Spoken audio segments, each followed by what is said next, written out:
minutes, right?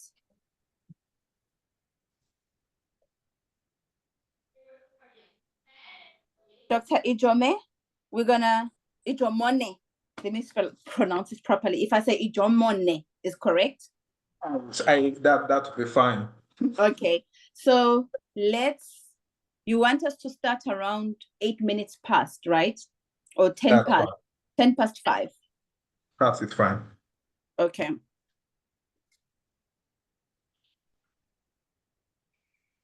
Okay, but our attendees are growing very, very quick. Is there a number that you would like to say once we reach this number, then we start? Maybe when we get to 50. Oh, it's up to you. I just want to quickly take a drink of water. So okay, no that's problem. what I want to do. Okay, no problem. Okay.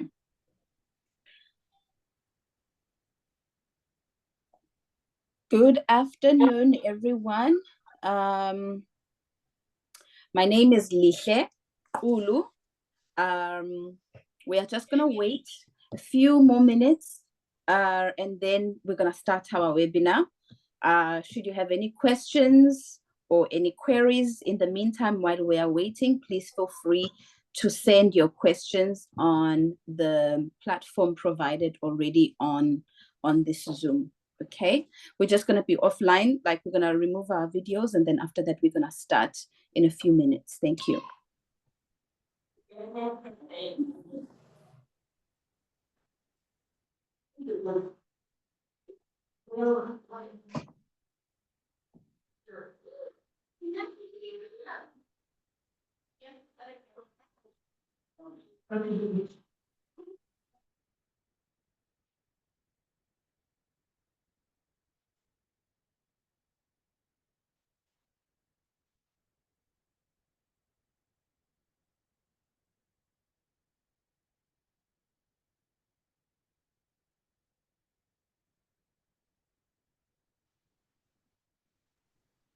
I'm back and I'm good.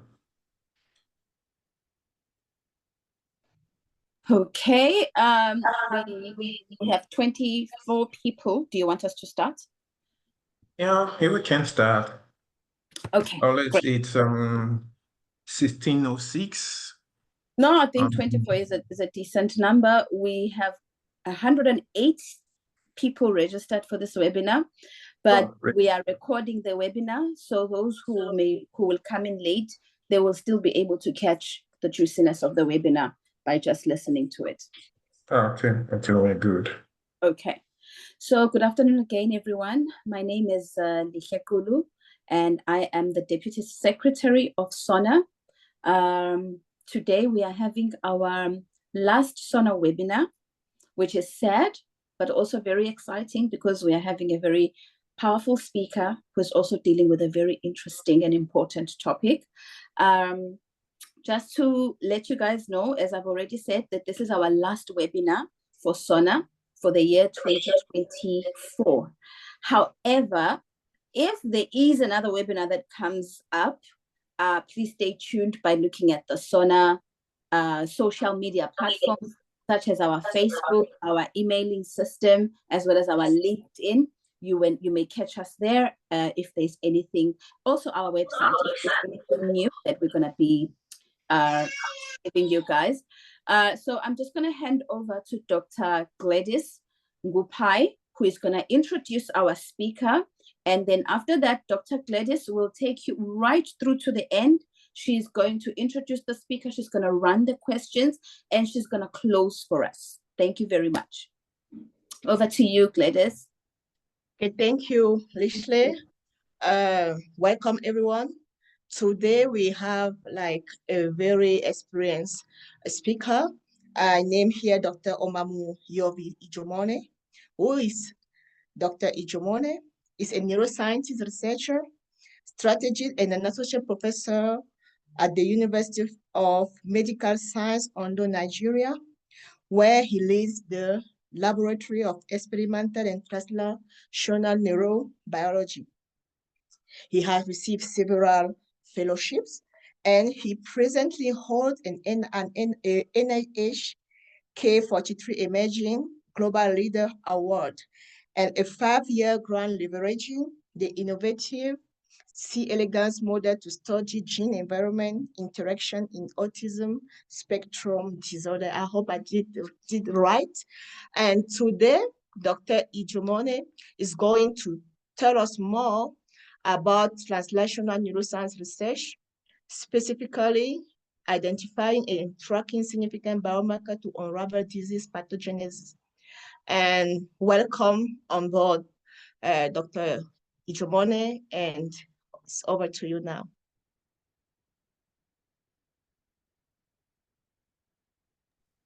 Thank you, Gladys. Hope you can hear me. Yes, very well. Okay. When you're introducing me as a very powerful speaker, I wonder what you say about my bosses, and there are very plenty.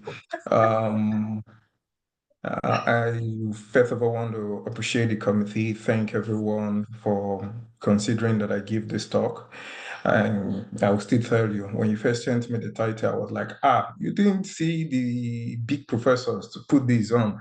But I hope I should be able to do some talk and some justice, and apparently just what I intend to do is just pick our interest a bit, and then maybe we could have some discussion. I hope that during the course of the program, we'll have also many of our senior professors and senior colleagues. So enough introduction. So today they asked me to talk about translational neuroscience, identifying and tracking significant biomarkers to unravel disease pathogenesis. Most of my slides basically go like this. I first state translational neuroscience. What the force is all this all about. We keep hearing this every now and then. And we take a quick peek at biomarkers for disorders of for brain disorders and their challenges. And then we look at neurogene complex in developing brain. I just tagged it a bit of what we are doing. I mean, we in our lab. So by way of starting, there's a global burden of health challenges, obviously.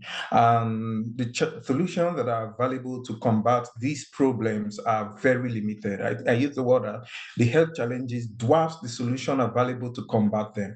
95% of rare disease have no approved treatment, and there are thousands of diseases, but only hundreds of treatments are available. New treatments basically take far too long to develop, requiring an average of 10 to 15 years in what is called the drug development process.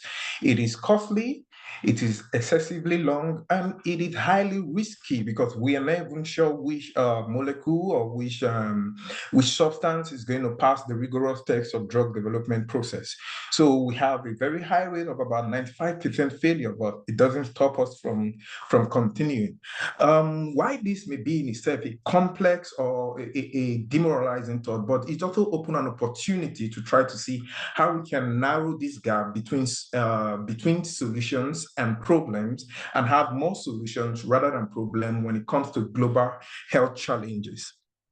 So there's an urgent need to turn scientific breakthroughs to societal benefits. We need to be able to say, okay, this is a breakthrough in the lab. This is a breakthrough in one herbal remedy. This is a breakthrough in something. We need to be able to make it beneficial or turn it for the way society can benefit from it, can start taking it, can start Sorry, Doc. I Yes? just want to check that are you aware that your slides are not on yet? No, I'm not aware. Hold on. Okay. Stop share. Escape. Let me start again. Is it better? Is it on now? Not yet, Doc. I don't see them yet. Strange. Hold on. Shame. Are we on? Yes. Are we on now, Gladys? Yeah, but you need to share to Yeah, put I on know. presentation. Yes. So is it on now? Yes, it's on. And it's moving. Yes, Yes, it's moving.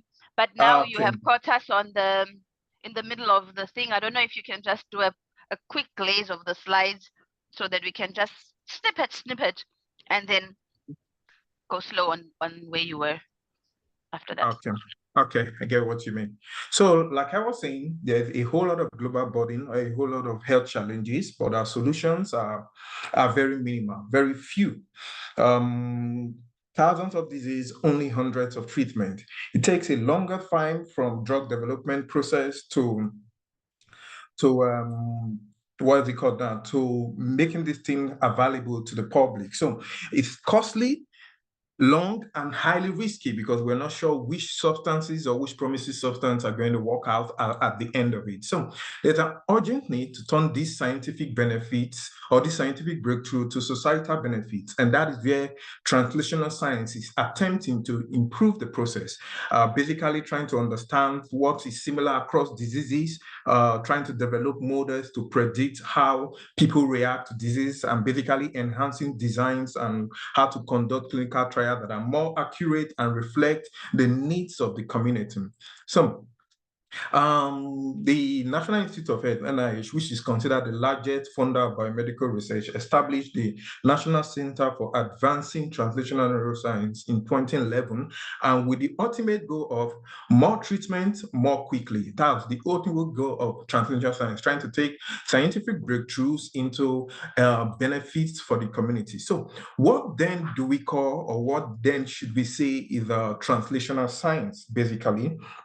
We could define translational science as multiple step process of turning the observations we have in our labs, in our clinic, in our community, into interventions that are improve or affect people's life in a positive way. And some of the forms that these interventions can improve and affect people's life in a more positive way would include diagnostics, able to diagnose disease faster and better, therapeutics. We should have better drugs that are more with lesser and fewer side effects, that are more able to attend or attempt to cure what they are being used for, and particularly solve the specific problem rather than a whole lot of the side effects that tend to come with them. Then better medical procedures in terms of improved surgeries, better devices in terms of things like maybe prosthetic for people who probably have lost an arm or a leg, or people who have motor dysfunctions and are all able to use some of these use their limb functions as appropriate as possible. Then also behavioral changes in the context of mental health, how we are able to think, how we are able to process, and how we're able to feel. So this multi-step process of turning what we see in the lab, what we see in the clinic, what we see in our community, and how we're able to use them to positively affect people's life is basically what is translation. And in the terms of sciences, translational science is that field that hopes to generate these scientific and operational innovations to overcome all these, the things I mentioned the first part, all these long-standing issues that impact how scientific breakthroughs become societal benefits, such as the cost, the long duration, the riskiness. And some of these operational pipelines that we need to overcome include scientific operations, financial and administrative innovations. These are the things that would be able to transform the way research is done and make it, maybe we do it more faster, making it more efficient, making it more impactful. So there's a whole lot around what is called the translational spectrum, or the T spectrum, basically. Most of the times we tend to begin at a very preliminary stage, which we call the basic sciences, basically using preclinical studies and animal studies. And at this stage, we're trying to define mechanisms, targets, and molecules that we think would have, or that would appear to have, a significant impact on outcomes in terms of either the devices or the drugs or the therapeutics or the diagnosis, as the case may be. So, and then we go from T0 to try to translate this into humans, and that's where we're going to clinical trials, particularly clinical trial phase 1, trying to make new methods into diagnosis and treatment and prevention. We tend to go into translation into patients, try to look at clinical trials phase 2, control studies, in this case, several control studies that try to understand how a particular molecule that is being introduced, whether in the case of diagnosis or in the case of treatment, how it's been accepted by the overall community.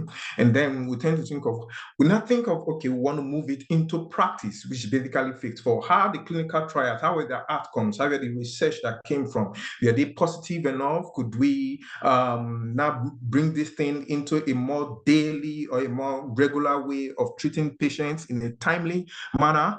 I think at this point I'll pause to say, I think most of what is translation actually gets lost in this whole, particularly the first 3 phases. We get to clinical trials and realize, oh, this substance was not as good as we thought, and then we are back to basically square one. And what translational science is trying to do is try to bridge that gap, reduce this constant, how you use the word, this constant cycle whereby we, because of the high risk involved, we're constantly failing in identifying the molecules, or they don't do what we think they did in the lab or in animal studies or in preclinical studies, as the case may be. And finally, be able to translate some of all these things we've benefited at a more populational level, on the community level, where we then see true benefits of these things we do in the society. So the NCAT, National Center for Advancing Translational Research, which I mentioned earlier, has some key translational science principles that I would like to mention. The first one is we need to focus on unmet needs. And by that, we mean prioritizing initiatives that address unmet needs.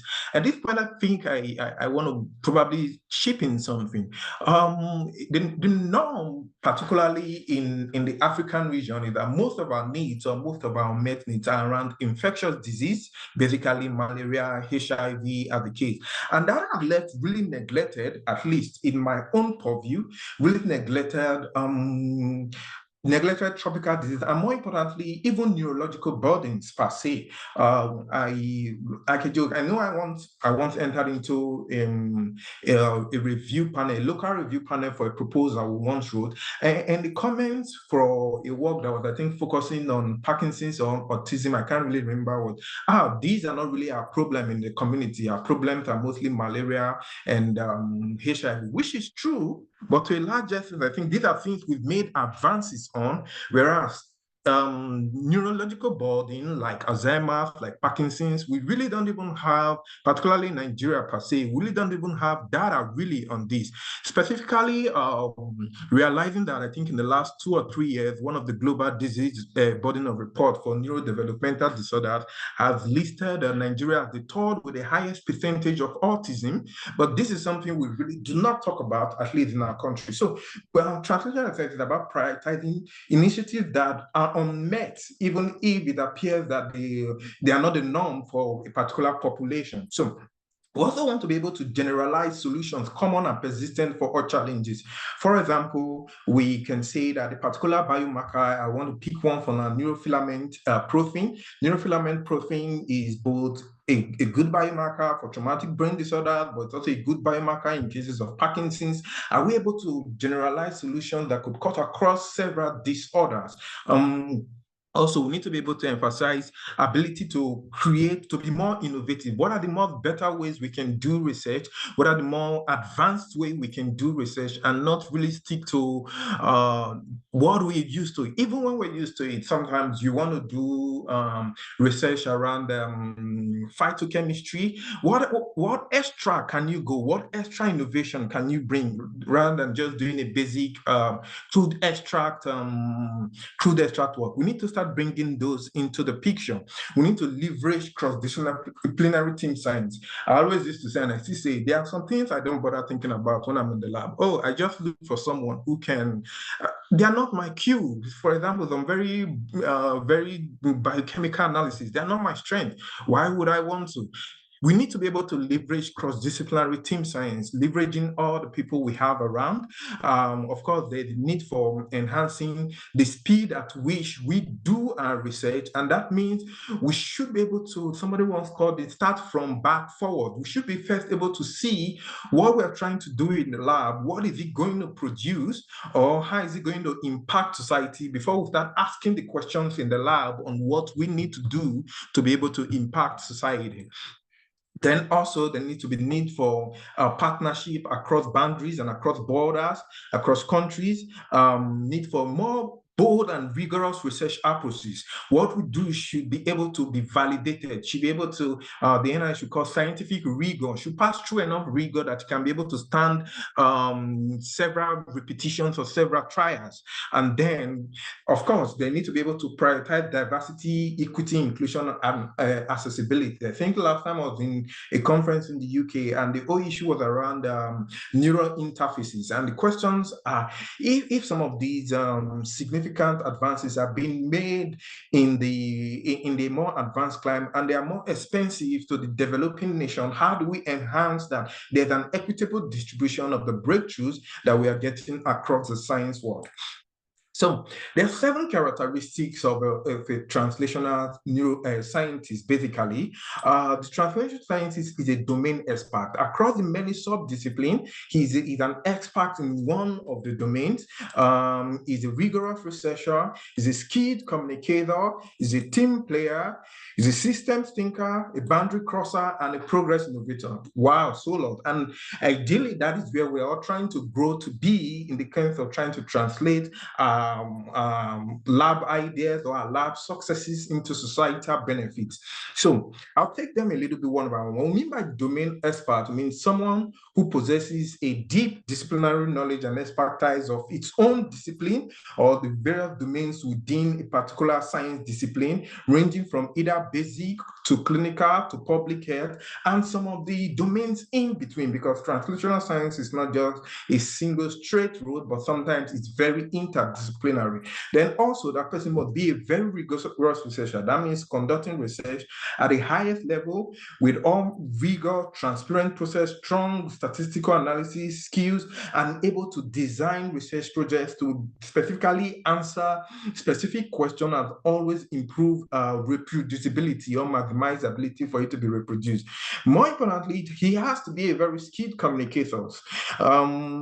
This year, I think, to make sure, because we're in sciences, we don't think we should be doing all the talking, but apparently we have to talk with the stakeholders, the people who are going to control the policies, who are going to decide the economic where the funds shift into. So the translational scientists have to be able to convince the stakeholders across the diverse social, cultural, economic, and scientific background of the translational spectrum, including the patients as well as the community members.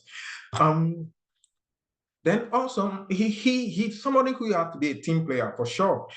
He needs to be able to practice science by not just on his strength, but leveraging the strengths of his team. And then he's a system thinker, somebody who's able to look at all the forces, all the interaction, all the relationship that could contribute toward a medical intervention, be it therapeutics or diagnosis, and then include both the patient's needs, include the regulatory requirements, include the market demand, and all the rest.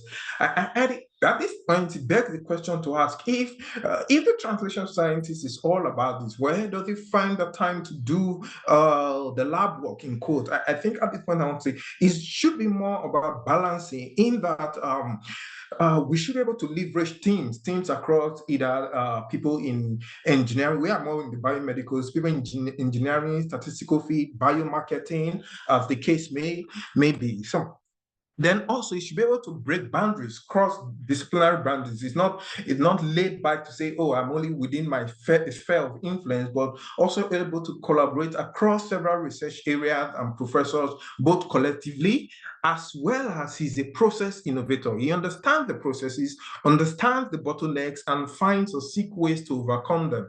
A case in point is basically the challenges we tend to go through, grantmanship and grant receiving in our current climate, particularly in Nigeria and other African countries.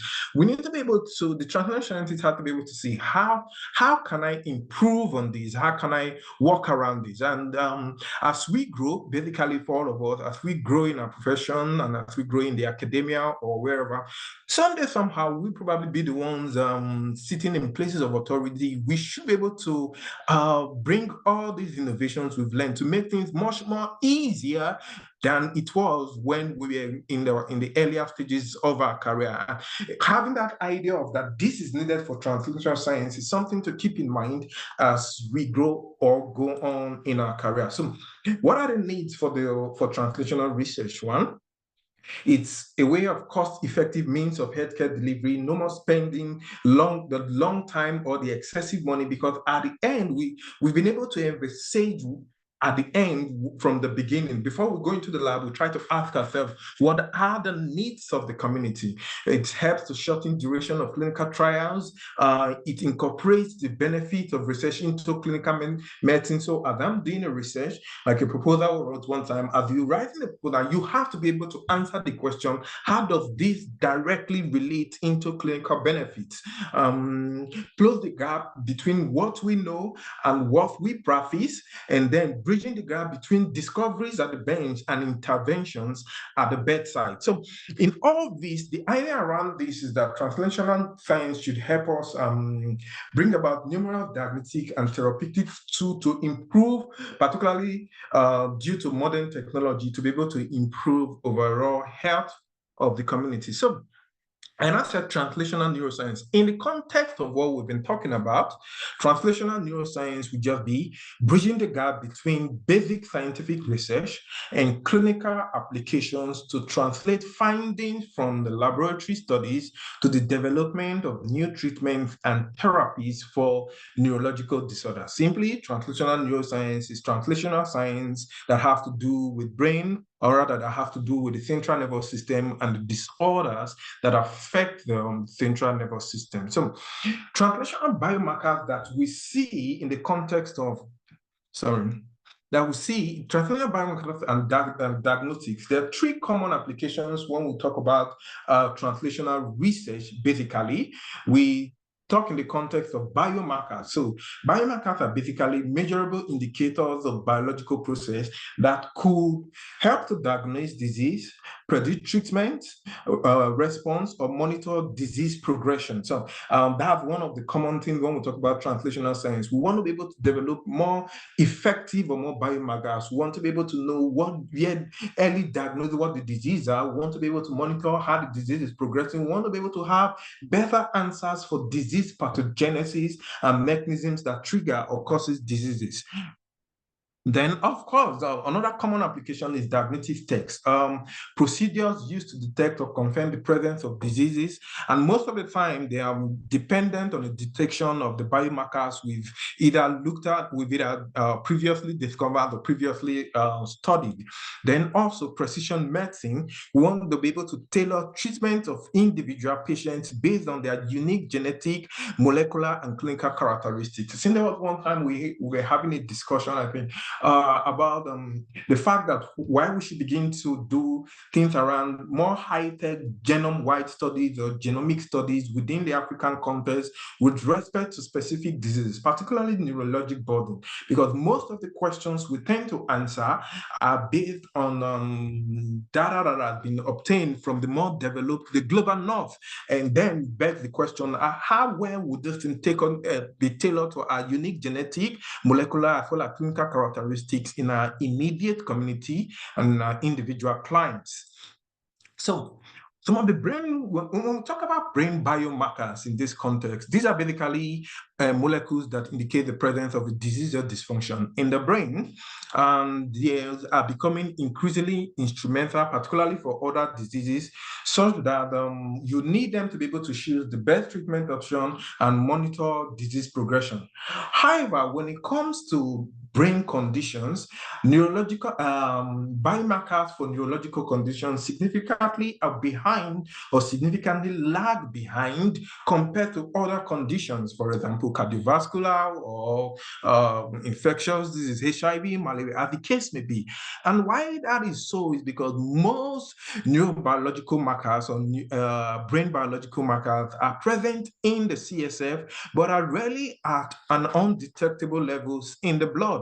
And if we remember our basic biology, the blood-brain barrier acts as a barrier to protect the brain from the harmful substance in the bloodstream, which is surrounded by the CSF as well. So sadly, this barrier makes the brain chemistry basically inaccessible to conventional blood tests. And most of the time, if we have to be able to look at the biomarker around the brain disorders, we want to be able to get samples from the CSF, which requires invasive and painful procedures. However, we need to improve understanding of brain biomarkers. Is apparently vital. Given the fact that, yes, we agree, given the fact that the brain is protected within its own security by the blood-brain barrier, I think you hear things around nanoparticles or nano deliveries of brain beneficial substances, things that are able to maybe make the blood-brain barrier a little bit more non-porous in the context, but that can transcend the blood-brain barrier, sending messages between the brain milieu and the external environment. So we need to be able to improve our understanding of this brain biomarkers. Good enough, recent advances in technology, as well as an increasing knowledge of the powerful clusters of biomarkers that could be available, and making it more easy or more accessible to be able to look at the brain and then pick out good biomarkers to be able to pinpoint to diseases. Hopefully we'll get them at the more earlier times that we are currently getting them. For example, there's a technology called the quaternary simoir, which basically enhances the sensitivity of ELISA, a regular ELISA. And this technology has been used to measure NfR, a blood marker for neuronal damage. Particularly, it holds promise in people with a contact sport, I think in one study, they tried to assess NFL using this technology in athletes that go through what they call college football, that the American rugby, as well as in regular athletes that do not have these contacts very often. And then they found that there's increase or high levels of NFL protein in the blood of these particular contact sports. So such cases would hold promise for diagnosis and monitoring of progressions of concussions, as well as CTE, chronic traumatic encephalopathy, as well as other traumatic brain disorders. So there's an important why biomarkers is because, excuse me, there's an importance for early detection. We need to be able to detect the brain disease a little bit more faster and more quicker. Most of the time, they're always detected, particularly considering that they are mostly with advancing age, they're always detected much more at the later stages. So we need biomarkers that can help identify disease risk or detect early signs of disease, and thus are able to enable timely intervention. Maybe if we get to see them early, we can slow the disease progression and improve the outcome.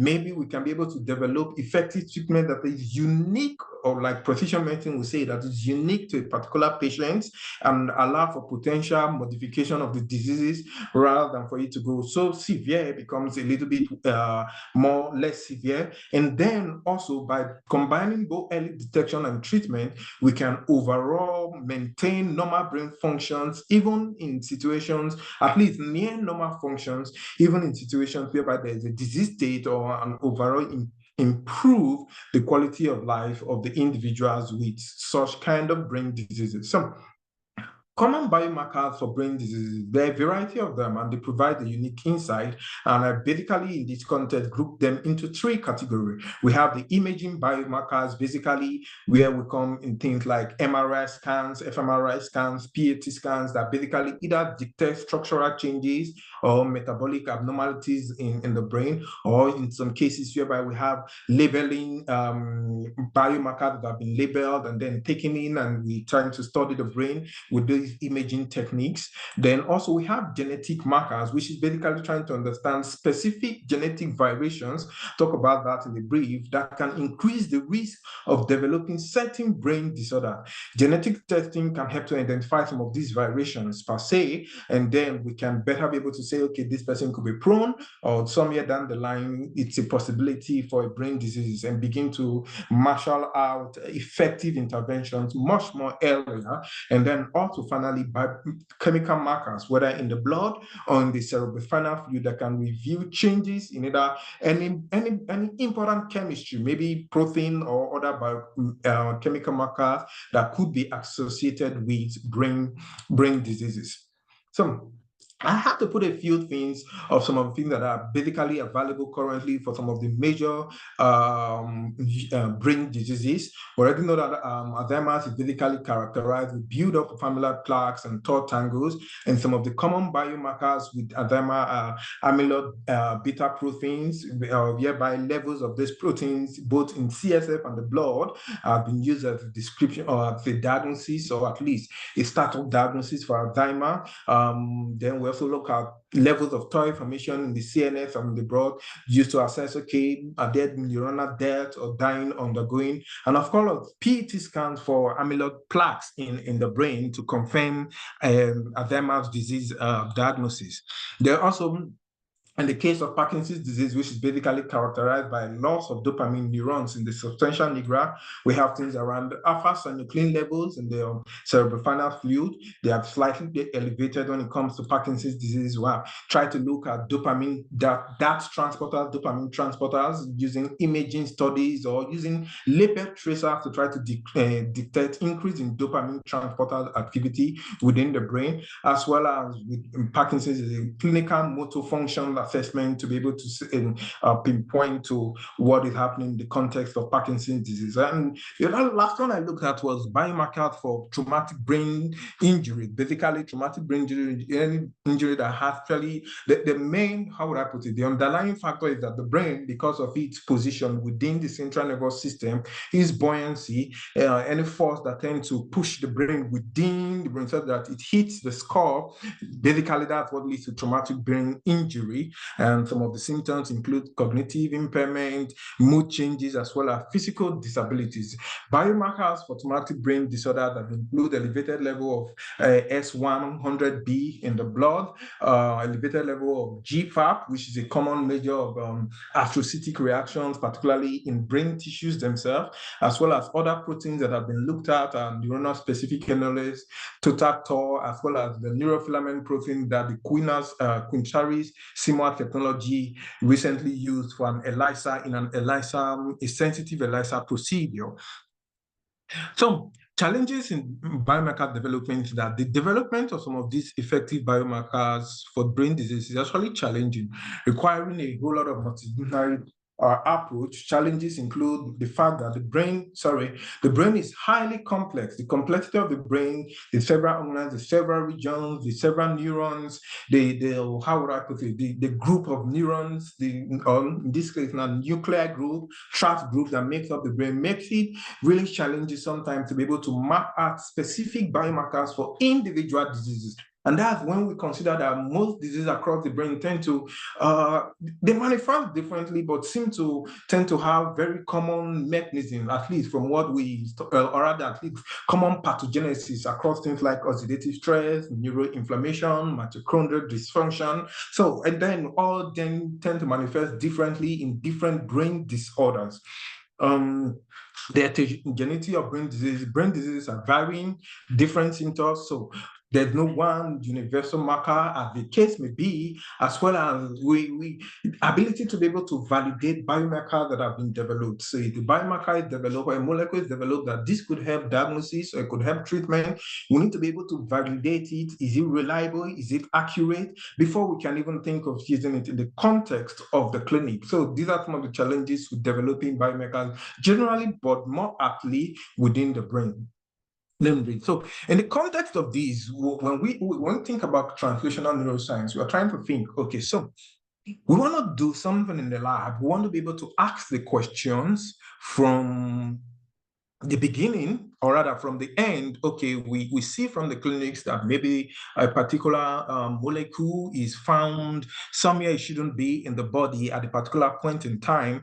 What does that mean in a particular disease, or what does it even mean in health? Or sometimes even within health, even in the case of health, we should be able to compare changes in different molecules, particularly neuronal molecules or neurochemical molecules. We should be able to compare changes both in the healthy state, basically see changes in the healthy state, particularly across age, to be able to tell us, okay, these are changes that we can begin to look at for in the context of trying to identify biomarkers for development, particularly with regards to brain diseases. Excuse me.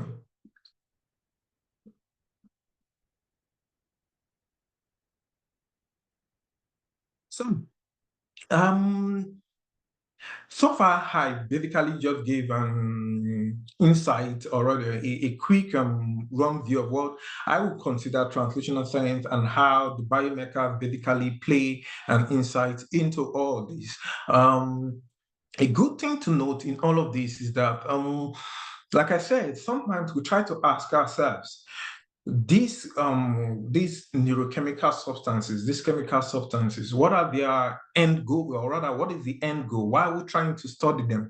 How are they going to improve our understanding of brain diseases? How are we going to translate them into potential benefits? Even within our lab per se, we tend to still do a whole lot of around things around the basic sciences, or what we tagged in the initial stage of translational neuroscience, which is basically a peek into using both preclinical and animal studies, trying to understand mechanism and complexes.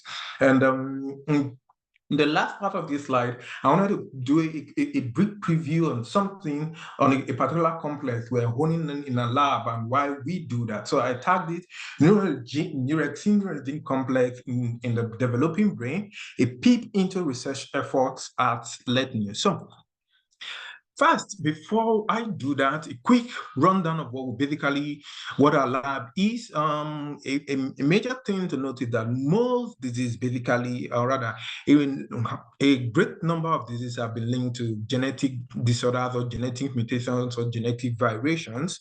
However, just about 10 to 20% of these genetic variations are really have been particularly, how would I put it? The cause of most of the diseases have only been 10 to 20% times associated with genetic mutations. So we have a whole lot of spectrum that is basically idiopathic of unknown origin. Our lab basically, for now, currently focused on two disorders: autism spectrum disorders and Parkinson's disease. One neurodevelopment, one neurodegenerative disease, basically. And we tend to ask ourselves in the context of how environmental toxicants impact brain disorders. Specifically, we see that environmental toxicants for our lab will mostly focus on metals, by themselves are able to modify neurons by either increasing oxidative stress, by either driving oxidative stress through increase of reactive oxygen species, triggering microglia, as well as astrocyte activation and reaction, and in some cases actually impacting or reducing ability for astrocytes to function, triggering things like neuroinflammation, as well as triggering apoptotic changes per se. And these are are some of the neuromodifications that both we and other labs have basically reported around exposures to several metals, including manganese, nickel, vanadium, lead, and mercury and cobalt, some of the ones we've looked at in our lab. And some of these then boomerang into in the context of behavioral deficits such as cognitive deficit, motor dysfunction, depression, and anxiety behavior, some of the mood-associated behavior. All these have been linked with high levels of exposures to metals. And we tend to ask ourselves, so how do these, in combination with genetic mutations, because these things around metal exposures are in themselves risk factors for developing brain disorders. And our questions are, somehow it's possible, not somehow, we begin to see that since not only genetic mutations are basically responsible for brain disorders, and then we have things around the environment, somewhere there's an interaction between changes in gene and how our environment interacts to be able to trigger brain disorders. And this is a whole lot of research. It's part of things research is going through. How do the genes interact with the environment? In our context, we have how do the genes interact with either overexposure to metals, deficiencies in essential elements to be able to trigger perturbations that may be that may contribute to pathogenesis of brain disorders. And also in another context, we tend to ask ourselves how the gut microbiome comes into this whole place. So those are some of the things we do in our lab. And most of the times we use our experimental models currently are basically the C. elegans and the rat, with the hope that we're able to translate some of these ideas into measurable outputs for our local community. So what is a neurogene, neurexin complex? Basically, it is a complex multivalent adhesion system at synaptic junction. Basically, just two, how would I call it? I tend to say it like this to my students, just two molecules within the synaptic junction that helps to hold the synapse in place. I tend to put it that way. So they are more like an adhesion system holding presynaptic from together with postsynaptic. In this context, the neurexin being the presynaptic molecule and the neurologene being the postsynaptic molecule. So both neurexins and neurogenes are key synaptic proteins that have been well documented to control synapse formation, synapse maturation, and function. Things around the functions of the synapse, from the plastic nature of the brain, movement of transmission substances in the context of synaptic vesicles, are all impacted by the coming together of the neurexins and neurogene proteins and forming the complex, the neurogene complex. But understand that there are a whole lot of other proteins that are associated with this complex. For example, the shank proteins is associated with the the shank protein is associated with the postsynaptic domain of the neurogene proteins and several other proteins that interact within these two proteins to make sure they carry out some of their functions. So dysfunctions for neurexin and neurogene have been implicated in neurodevelopment and neuropsychiatric disorders. I use the word because mostly neurodevelopment, but these have a bit of psychiatric deficit when we talk about this disease. These include autism, schizophrenia, and bipolar disorders. Also, these complexes they've also been implicated, including in Alzheimer's, in Parkinson's, as well as in Huntington's. I have a slide there. So in humans, mutations in the family of genes that are neurexin and neurogene are associated with neurodevelopmental disorder, which basically are just diverse neurological conditions that result from improper or aberrant brain development. A case in point is ASD. Autism is actually the most prevalent neurodevelopmental disorders, at least considered the most prevalent. And we've seen that lots of functions of mutations in NRSN and neurogene and neurosine genes are shown to be responsible for things around autism, such as synaptic dysfunctions, consequent behavioral as well as structural perturbations, which are some of the clinical hallmarks that we see in autism. By the way, autism or autism spectrum disorder is basically several developmental conditions that lead to social deficit, behavioral challenges, as well as difficulties in communication. But also, how would I put it? Also added to them are basically cognitive and instances, as well as motor deficits in the cases of autism.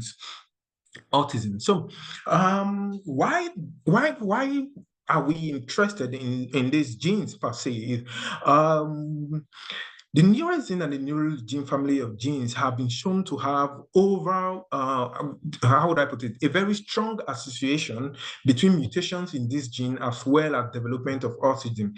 The Simmons Foundation for Autism Research Initiative, it has a database whereby there are a whole lot of genes that are associated with autism, and it tries to score them between the occurrence of autism and mutations in this gene, and has shown that over 70% of the families of genes that comprises the neurexin and neural gene, the neurexin is 3, the neural gene is actually 4, the fourth one having both an S linked with females and Y linked in males. So that's why it comes to 5. And we see that most of the genes have a high incidence or high score of 1, which is high confidence in the context that mutations in them are more likely to trigger or contribute to development or progression of autism spectrum disorders, or basically autism. So we're thinking in the context, is this possible that by studying the neural gene and neural gene complex, there may be some valuable insight into underlying mechanism of autism,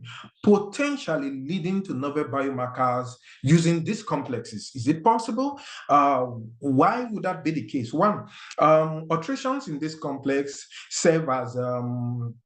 would serve as understanding the neural perturbations or neural colorides that occur within the autism, basically reflecting, when it comes to autism, an underlying function, underlying mechanism rather, is synaptic perturbation or synaptic dysfunction. Also, is it possible that we can be able to assess the levels of neurexin and neural gene proteins in the blood and basically use it as a non-diagnostic or non-invasive, I should use the word CSF biomarker diagnostic tool to be able to point to autism? Could it be more specific to autism or maybe other neurodevelopmental conditions? And then also we can think in the context of in vitro cellular models that can investigate what are the functional, how by the variations we see in neurexin and neural gene, how do that impact maybe an in autism disease or basically overall health of the individual. So these are there are more questions than answers basically that we think we can look at the neurexin neural gene complex and be able to ask some of all these questions around looking at them as biomarkers, looking at them as potential therapeutic targets, looking at them as developing interventions that work around or that can modulate the several proteins that these complexes are also involved in. So in this study, quite here several years ago, over 10 years ago, is a very prior study that has not really been followed up. And in this study by Bartos et al. In 2009, they demonstrated that both neurexin, which is this, and neural gene are expressed in peripheral blood vessels, that is blood vessels not within the brain, indicating that potential as a non-CSF biomarkers. As we can see, they actually use a procedure called immunoprecipitation. Sorry, Doc. Yes? Just to let you know, we have 5 minutes left. Okay, I'm rounding up. Thank you. So they use a technique called immunoprecipitation and be able to show that both a neurexin and neural gene can be, how would I put it now, can be found in blood vessels, although in their cases, they basically worked with the tissues, the blood vessels tissues, not really the blood per se. But in another study, more recently, there have been some reports that there could be downregulation of neurexin and neural gene in blood of individuals in AD patients, although most around neurexin and neural gene has been focused around neurodevelopment, because apparently it's in the context of ASD that we really begin to understand how the role that neurexin and neural gene play in pathogenesis. So prior to establishing neural genes and neural gene, these two proteins as the biomarker, we need to understand their roles, and several studies in our lab are trying to attempt or evaluate some of these perturbations around this disease in the context of gene mutations and environmental contributions. So I'll just run through, but our focus, like I said, is on meta-toxicity. We've been able to show part of some papers, some work in progress, some already in manuscript stage, that neurexin mutations could exacerbate locomotor dysfunctions following early life treatment treatment with metals. In this case, we use both manganese and iron, as indicated in a response that we see in the C. elegans or in the worms, which we call the beta-Sloan response. Then also, we've been able to leverage the worm's proclivity for avoiding ethanol to be able to say that somehow worms that have mutations for neuroexin lack this ability to avoid ethanol, suggesting that they can't sense, because worms basically work by chemosensory. So essentially, they cannot sense, they lack the deficit in their chemosensation due to overload in metals. There's a current experiment we're doing. This is actually just very preliminary, but our early data is indicating that both loss of function mutations in both worms could result in deficit in experience-based behavioral response from what we call passive sensory neurotransmission. So basically, we teach the worms to associate a particular compound, in this case sodium chloride, with hunger, and we try to look at how the response in that context. Overall, ongoing studies in our lab are trying to target the whole context, both using both C. elegans and rodent models. We're trying to ask ourselves, what happens within these two proteins that have potential for biomarkers? What happens to their activities in the context of genetic mutations of specific diseases, as well as in the context of exposures to several environmental scenarios? Though we focus mostly on mental, but we're trying to also look at things around pesticides. So, by way of conclusion, I think this I concluded, as we improve our understanding of brain molecules, technologies, as we continue to advance, as we continue to increase, we continue to have technological advances, we're hoping that as scientists, particularly as neuroscientists, as our knowledge improves, we're better able to develop better biomarkers, better able to fast track our results by basically asking from the beginning how results will basically benefit the community, or in a bid to overall advance overall the brain health of our community as well as the overall society. I think, yes, a few acknowledgements to the lab members, support from the several organizations that fund our labs currently, and some that have previously funded our lab, and I think a few bibliography, and I say thank you. Thank you. I think I'd like to know if I crossed the 40 minutes.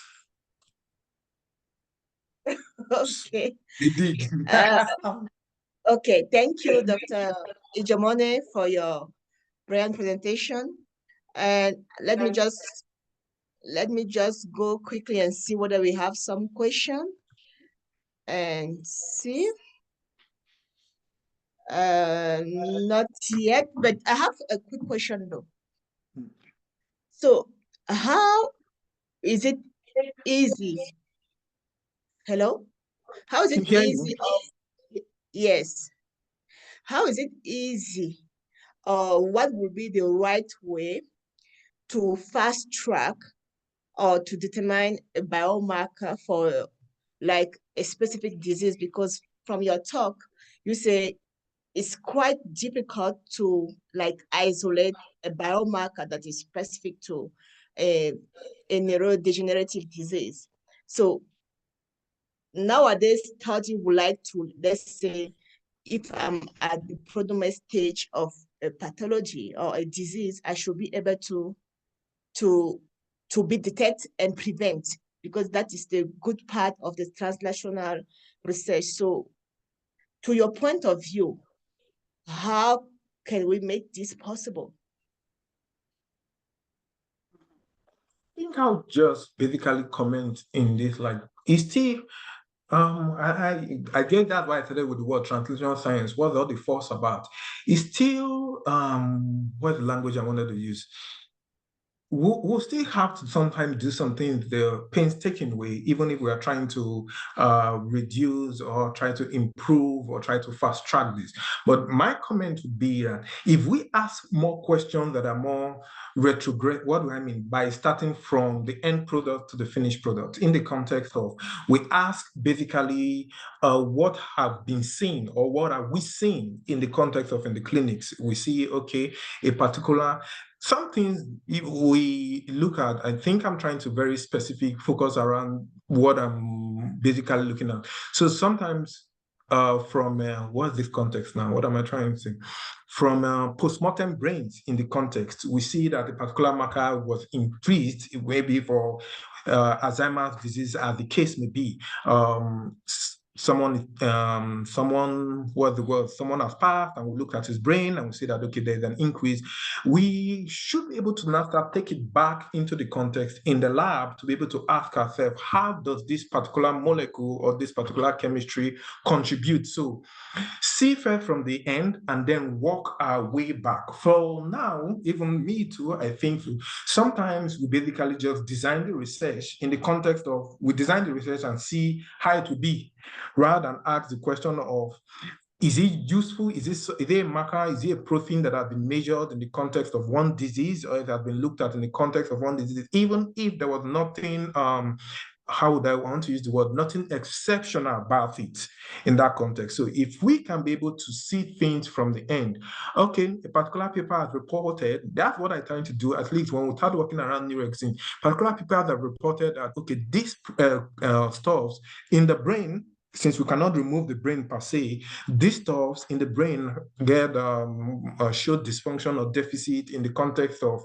ASD or in the context of one other disease. So we're asking ourselves now, okay, if we include every other thing, environmental nutritional deficiency, environmental perturbations, how does this influence these two proteins, so that somewhere down the line, possibly, we can be able to say, okay, if we see high level of neurexin, or if we see a particular mutation in neurexin, and its twin brother, neurologine, we can be able to associate it better to a particular disorder.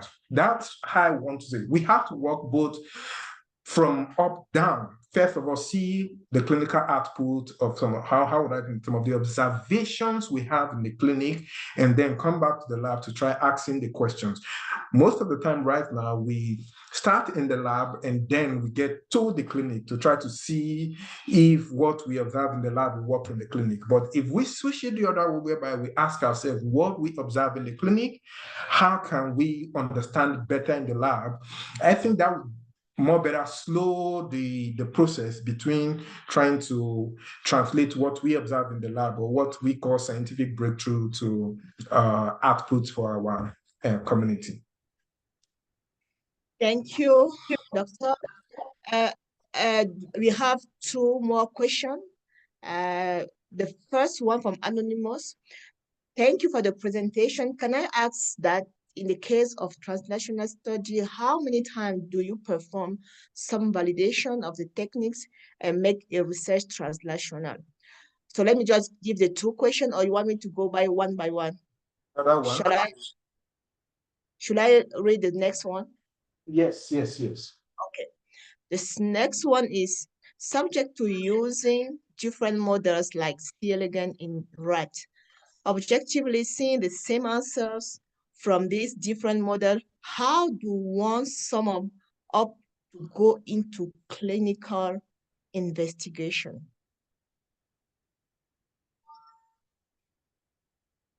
Hello? I'm here writing down. Okay. Okay. How many times do we validate, particularly experimental procedures, particularly in the context of translational research? How would I attempt to maybe comment? I don't want to use the word answer the question, because I'm not really, I'm just going to give a comment in the context of my little understanding. There was something I didn't talk about because, of course, obviously for time's sake, which I think are the challenges with basically doing research in our client. Challenges around funding, challenges around infrastructures, and all the rest. And sometimes become difficult to want to repeat experiment over time. And that's where that's where in our client we have this lack of rigor because there's no repetition over time. So how many times would we need to do? As many times as it should take, that's what I would use the word, to be able to show that this particular experiment you're doing is showing similar results across time. I think very recently in the lab, after I came from the US, because part of what I do is go between here and the US, and we tried doing something in our lab and then realized that the results were not as what we've expected because based on what we tried in the US.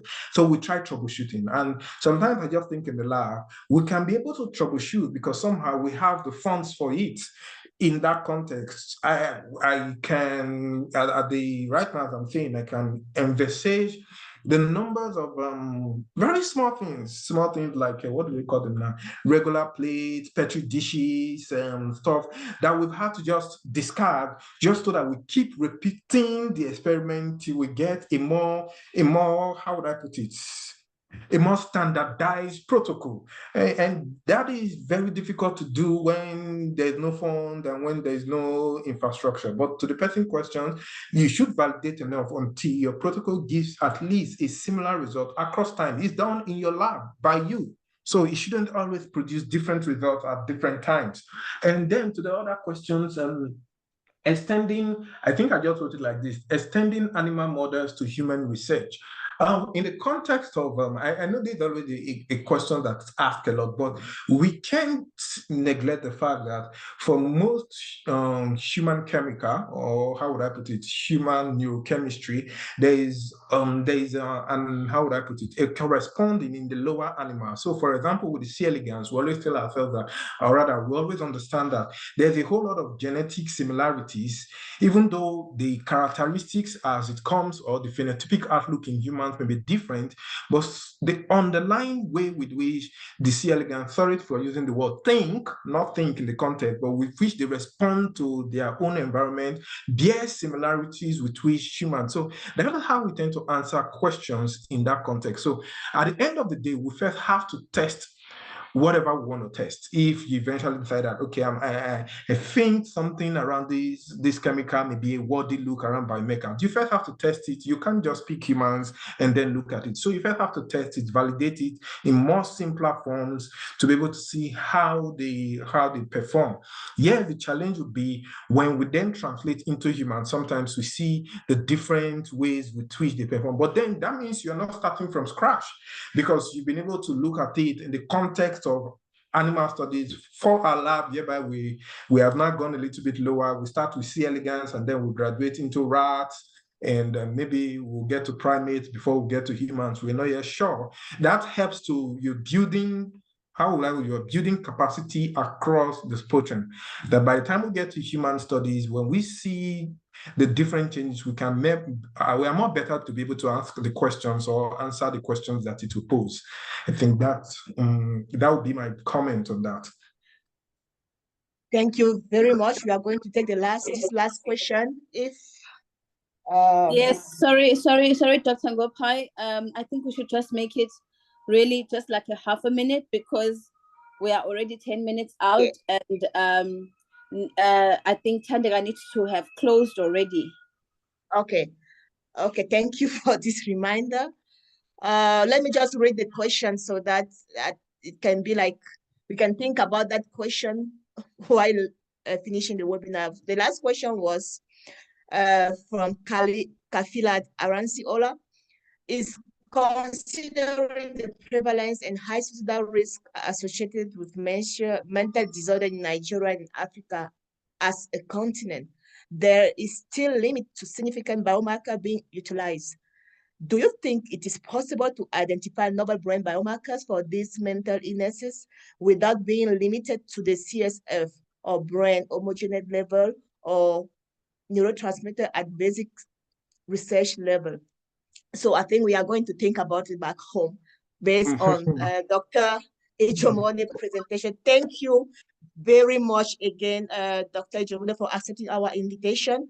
I think we all learned a lot from you, and we hope to have you for another presentation, another webinar next time. Thank you, Leslie, for this session. And thank you to all of you who have attended this webinar. You. Thank you, Gladys. Thank you, everyone. Bye. Bye.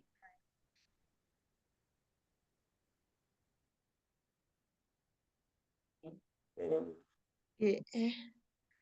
I'm glad